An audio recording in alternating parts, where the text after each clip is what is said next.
সম্মানিত দর্শক, আমরা সবাই জানি যে ২০০৬ সনের যে ১/১১ হয়েছিল, সেই ১/১১ সময়টিতে তৎকালীন মঈনুদ্দিন ফখরুদ্দীন সরকার অনেকে গ্রেপ্তার করেছিলেন। তো সেই গ্রেপ্তারকৃত লোকজন, তারা কেউ ডিবি অফিসে, কেউ বাইরে যে সকল ক্যাম্প তৈরি হয়েছিল সে সকল ক্যাম্পে, তারপর কেউ ডিজিএফআই অফিসে মারাত্মকভাবে লাঞ্ছিত হয়েছেন, অপমানিত হয়েছেন, বেধড়ক পিটুনির শিকার হয়েছেন। এবং আপনারা জানেন যে এই ধরনের কর্মকাণ্ডের ফলে সেই ১/১১ সময়টিতে যে একটা ভীতিকর অবস্থা ছড়িয়ে পড়েছিল, যারা চাক্ষুষ দেখেছেন, শুনেছেন, তারা সবাই এই ১/১১ সেই বীভৎস সময়গুলোকে স্মরণ করেন। ১/১১ সময় আরাফাত রহমান কোকো এবং তারেক রহমান সাহেব দুজনকে গ্রেপ্তার করা হয়েছিল, যেটা ব্যাপকভাবে প্রচারিত বা লোকজনের মধ্যে যেটি মানে মুখে মুখে ভাসছে, সেটি হলো ১/১১ কুশীলবদের নির্যাতনে আরাফাত রহমান কোকো মারাত্মকভাবে অসুস্থ হয়ে পড়েন এবং সেই নির্যাতনের কারণে তিনি মূলত মারা যান। তিনি পরবর্তীতে কিছুদিন জীবিত ছিলেন, কিন্তু ওই ১/১১ সময় তার উপর যে ধকল গেছে বা যে ধরনের পিটুনি গেছে, সেই পিটুনিটা তিনি আসলে ধারণ করতে পারেননি। এটার পক্ষে বিপক্ষে তার শারীরিক সুস্থতা অসুস্থতা নিয়ে নানা রকম কথাবার্তা রয়েছে। আমরা সেদিকে যাব না, তিনি যেহেতু প্রয়াত। কিন্তু যিনি জীবিত আছেন তারেক রহমান সাহেব, আমরা প্রথম থেকেই জানি যে তাকে ফ্যানের সঙ্গে ঝুলিয়ে পেটানো হয়েছে, এরকম ছবি ইন্টারনেটে ট্রল হচ্ছিল। যখন পরিস্থিতি শেখ হাসিনার পক্ষে ছিল, তারেক রহমান সাহেবের বিপক্ষে ছিল, তখন বলা হতো যে আসলে ঠিক আর্মি যে তাকে পিটিয়েছিল, মূলত আর্মির ক্রোধ ছিল, ক্ষোভ ছিল। মঈনুদ্দিন ফখরুদ্দীনের নেতৃত্বে ডিজিএফআই থেকে শুরু করে অন্য যে সকল কর্মকর্তারা তার উপর নির্যাতন করেছিলেন, মোটামুটি সবাই তারেক রহমান সাহেবকে পছন্দ করতেন না। এই গেল একটা পক্ষ। আরেক পক্ষ বলতেন যে তার প্রতি নির্দয় আচরণ করা হয়েছে, নিষ্ঠুর নির্মমতা প্রদর্শন করা হয়েছে। তিনি সাবেক প্রধানমন্ত্রী, সাবেক রাষ্ট্রপতি, সাবেক সেনাপ্রধানের সন্তান।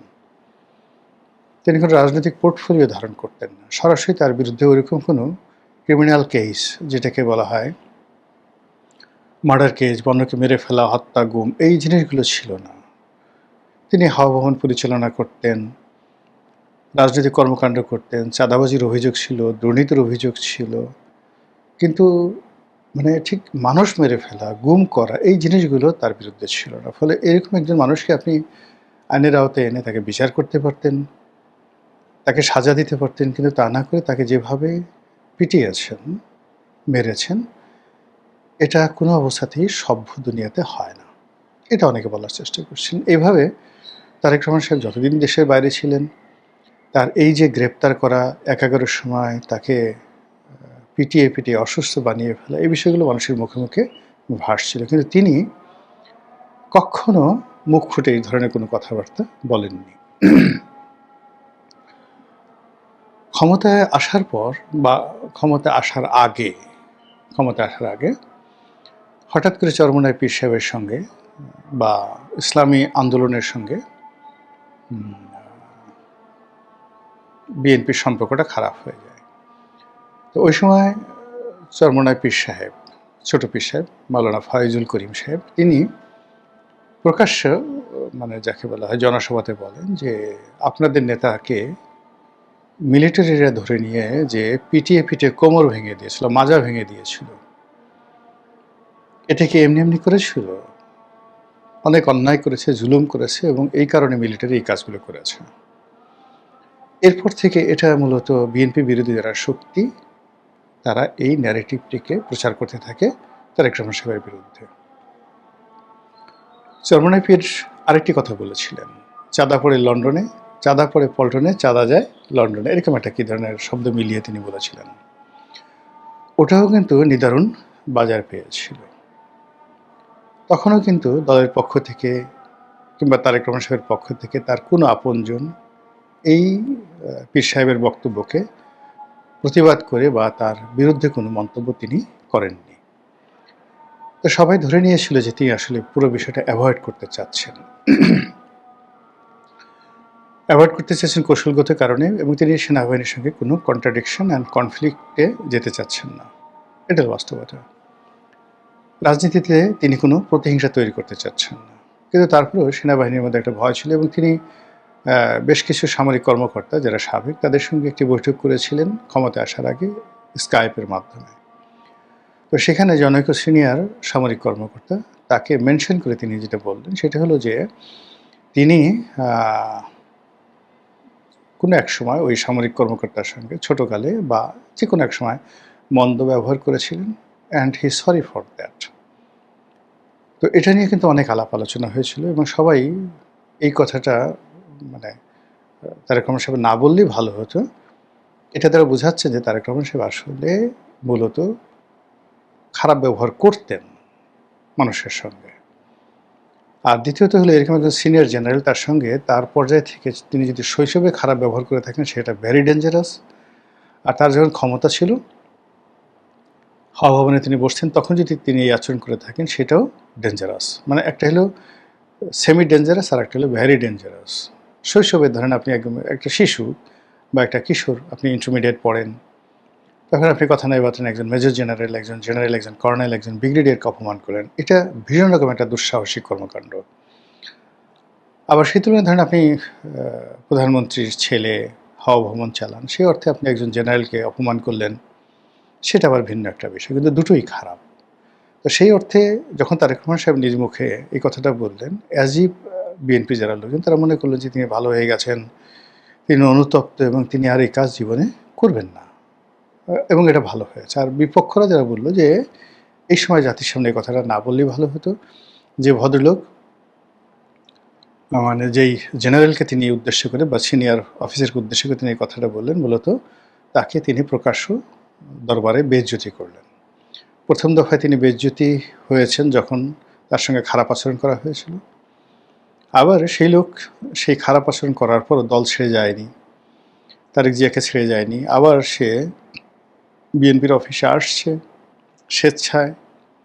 কেউ হয়তো জানতো না সেই ঘটনা। এখন সবার সামনে তিনি বলে দিলেন যে আপনার সঙ্গে আমি খারাপ ব্যবহার করেছিলাম, I am sorry. It means যে লোকটি, সেই লোকটি আসলে তার আত্মমর্যাদা বোধ নাই, লজ্জা নেই, শরম নাই, বেহায়া প্রকৃতির মানুষ। এতটা বেহায়া না হলে আগে একবার মানে যাকে বলে অপমানিত লাঞ্ছিত হওয়ার পর আবার সে দ্বিতীয়বার অপমানিত হওয়ার জন্য আসছে। এই বেহায়ার কপালে আসলে এরকমই থাকা উচিত। এই ধরনের সমালোচনা কিন্তু বিভিন্ন মানুষ বলার চেষ্টা করেছেন। এনিওয়ে, সেই ঘটনা চলে গেছে। এরপর নাটকীয়ভাবে বিএনপি ক্ষমতায় এলো, তারেক রহমান সাহেব প্রধানমন্ত্রী হলেন। তো প্রধানমন্ত্রী হওয়ার পর তিনি যে কাজগুলো করছেন এটা ব্যতিক্রম। মানে ইতিপূর্বে কখনো কোনো প্রধানমন্ত্রী এরকম নরম ভাষায় কথা বলেননি, এরকম সাদাসিধে চলেননি, অনাড়ম্বর চলেননি।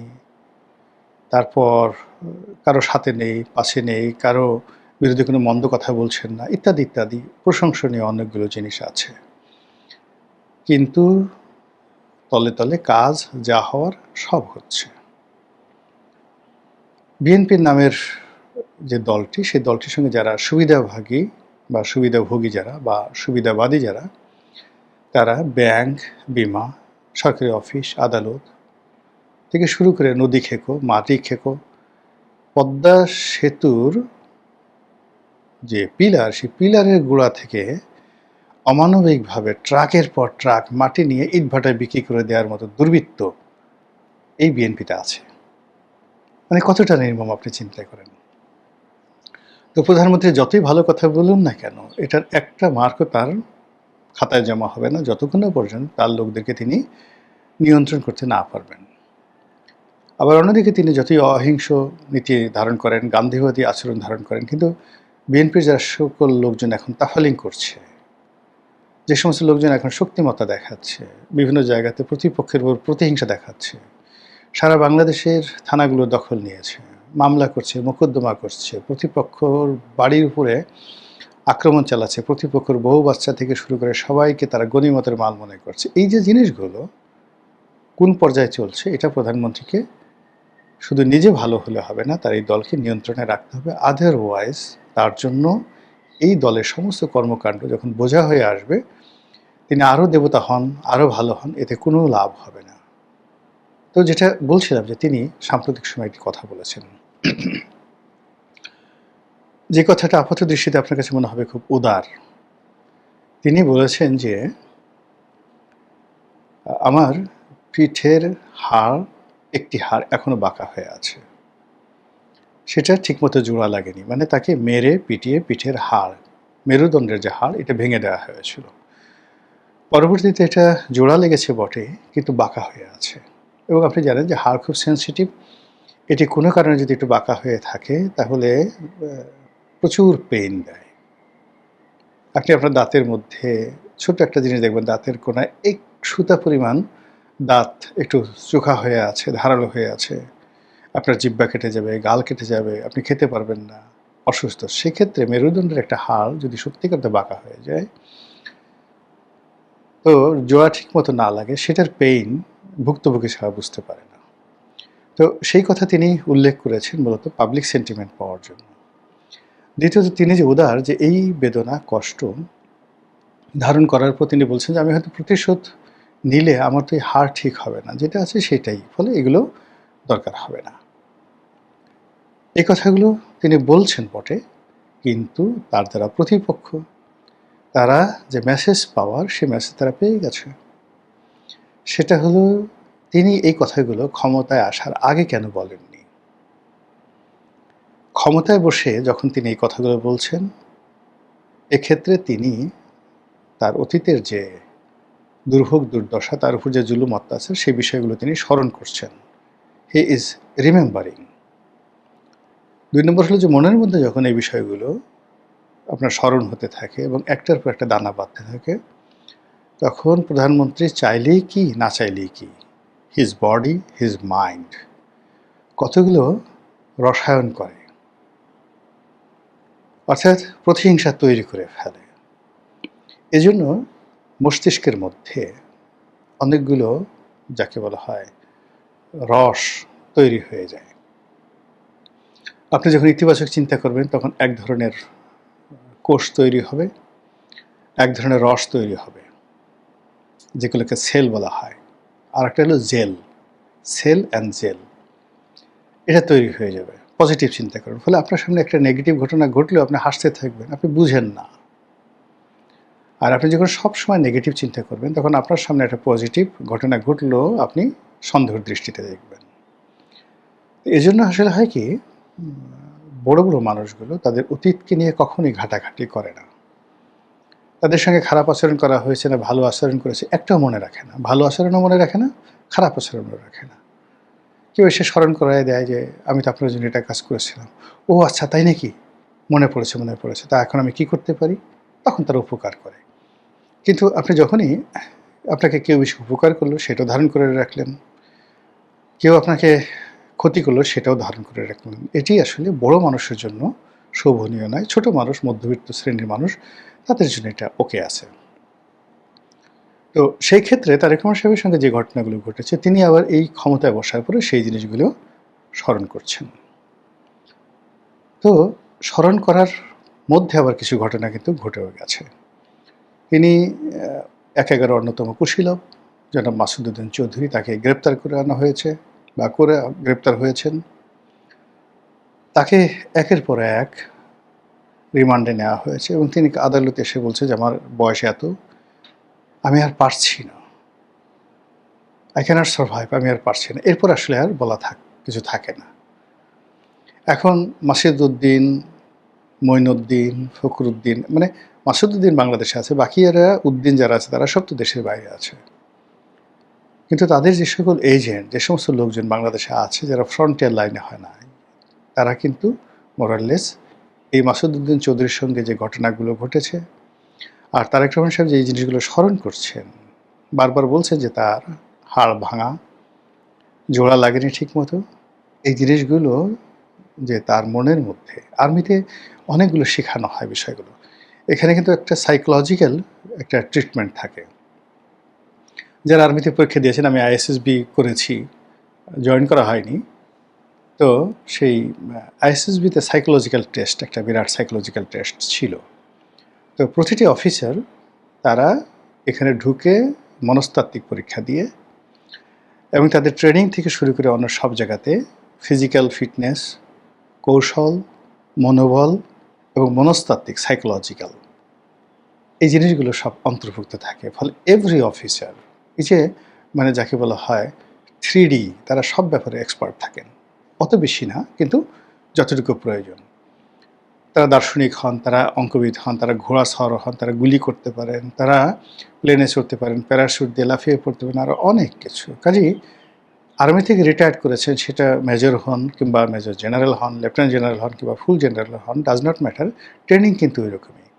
ফলে এই যে জনাব তারেক রহমান সাহেব যে কথাগুলো বলছে, আমরা আমজনতা যতই তালি বাজাই না কেন, তার যারা প্রতিদ্বন্দ্বী রয়েছেন, তার যারা প্রতিপক্ষ রয়েছেন সেনাবাহিনীর মধ্যে, তারা কিন্তু ঠিকই বুঝতে পারছেন হোয়াট ইজ হ্যাপেনিং, কী ঘটছে, আর what is going to be happen, আগামীতে কী ঘটনা ঘটতে যাচ্ছে। আশা করি প্রধানমন্ত্রীর যারা কর্তা ব্যক্তি রয়েছেন, স্বয়ং প্রধানমন্ত্রী, তিনি সতর্ক হবেন কথাবার্তা বলার ক্ষেত্রে। কী করবেন না করবেন সেটা একান্ত তার ব্যক্তিগত বিষয়, কিন্তু কাজ করার আগে যদি মেসেজ চলে যায় প্রতিপক্ষের হাতে, সেক্ষেত্রে তার অনেক কাজে বাধাগ্রস্ত হবে, অনেক ভালো কাজ নষ্ট হয়ে যাবে এবং অনেক মন্দ কাজ আরও বহুগুণ বেড়ে যাবে।